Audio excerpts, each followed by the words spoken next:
Bonjour et bienvenue dans cette vidéo. Alors, une étude sur des athlètes ayant gagné une médaille aux Jeux Olympiques de Barcelone en 1992 a démontré qu'il valait mieux être 3e que 2e sur le podium. C'est plutôt étrange, hein? Eh bien, je vais vous expliquer dans cette courte vidéo le secret de la réussite. Ce secret est basé sur un savant équilibre du dosage de votre ambition. Je vais donc vous révéler le secret des personnes qui réussissent. Vous êtes prêts ou prêtes? Attention, le secret des personnes qui réussissent est de viser petit. Tout à fait! C'est assez contre-intuitif car on nous apprend à être ambitieux, à viser haut, à se comparer à des personnes pleines de succès. Je vous sens sceptique. Et vous avez raison, car en fait, c'est plus complexe que ça. Le secret de la réussite consiste à avoir des objectifs de vie ambitieux et des priorités du moment basiques. C'est donc un subtil dosage d'ambition à long terme et de réalisme à court terme. Et je vais vous expliquer tout ça maintenant. Revenons d'abord sur nos athlètes olympiques. Cette étude s'est intéressée aux signes d'émotion, comme le sourire sur la bouche ou le plissement des yeux, à partir des photos d'athlètes en train de recevoir leur médaille sur le podium. Le résultat était que les plus joyeux étaient bien entendu les champions, mais que les médaillés de bronze étaient bien plus heureux que ceux bénéficiaires d'une médaille d'argent. Il s'agit en fait d'une matérialisation du phénomène de comparaison descendante qui est expliqué par Yves-Alexandre Talman dans ses livres. En fait, les médaillés d'argent imaginent pour la plupart qu'ils viennent de rater la première place du podium. Ils sont ainsi déçus d'être passés si près de la victoire. Ils font une comparaison ascendante. Alors que les médaillés de bronze sont heureux d'avoir pu monter sur le podium. Ils savent qu'ils auraient pu être sur la 4e place et donc absents de cette cérémonie. Ils font alors une comparaison descendante. Ce n'est donc pas tellement le résultat obtenu que le différentiel avec celui qui était visé qui procure ces instants de bonheur et la satisfaction. Ceux qui font une comparaison ascendante sont déçus et peuvent être frustrés et démotivés, alors que ceux qui font une comparaison descendante sont heureux et reboostés.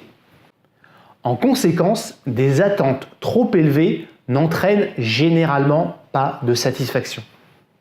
Ok, mais d'un autre côté, Oscar Wilde disait « Il faut toujours viser la lune, car même en cas d'échec, on atterrit dans les étoiles. » Je vous laisse méditer cette belle citation.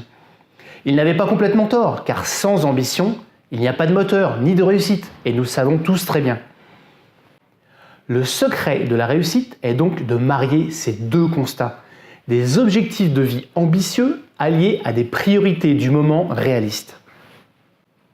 Alors tout d'abord, est-ce que vous connaissez vos objectifs de vie, vos propres objectifs de vie? Non?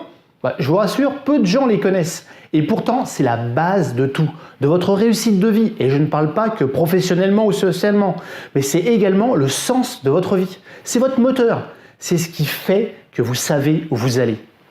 Je vous diffuserai une autre vidéo ultérieurement pour vous expliquer comment identifier vos réels objectifs de vie.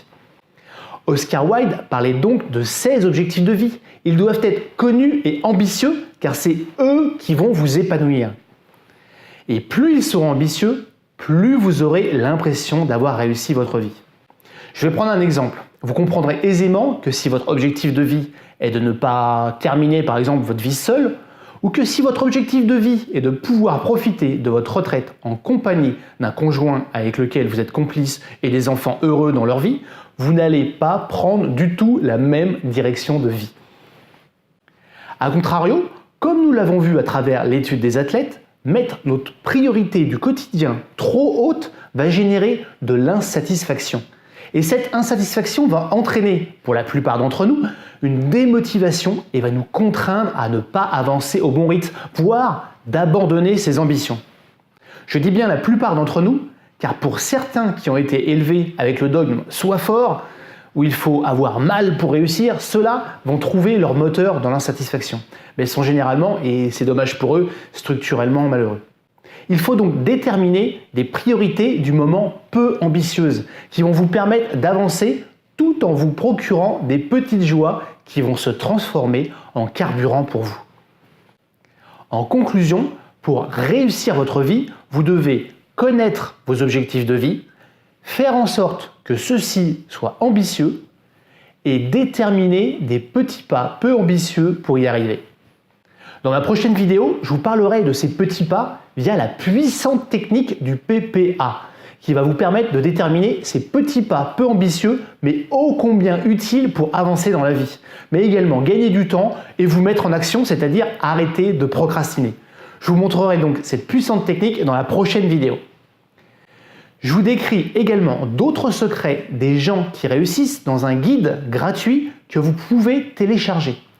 Alors si vous souhaitez connaître les 4 secrets des dirigeants qui réussissent avec le même temps que vous pouvez le télécharger en appuyant sur le texte qui vient d'apparaître à l'écran.